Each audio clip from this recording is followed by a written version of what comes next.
Révélatrice sur Dieu, la souffrance ne peut pas refuser à l'homme cette possibilité.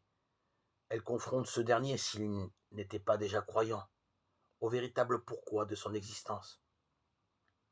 Un être devenu vulnérable qui a perdu son complexe d'autosuffisance ne peut demeurer foncièrement rationaliste, à moins d'un endurcissement profond.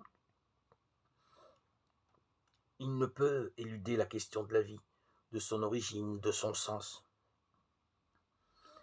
Il n'est pas la question de foi, mais d'évidence et de bon sens. Je me souviens cette anecdote de cette personne devenue aveugle par accident et qui remerciait Dieu pour cela, car sans ce drame, elle n'aurait sans doute jamais découvert l'amour du Christ.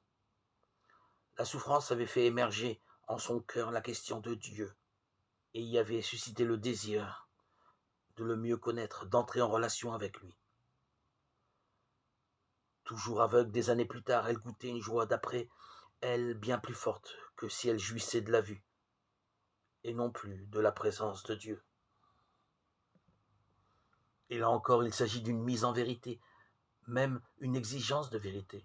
Dieu, oui ou non. Dieu ou moi seul.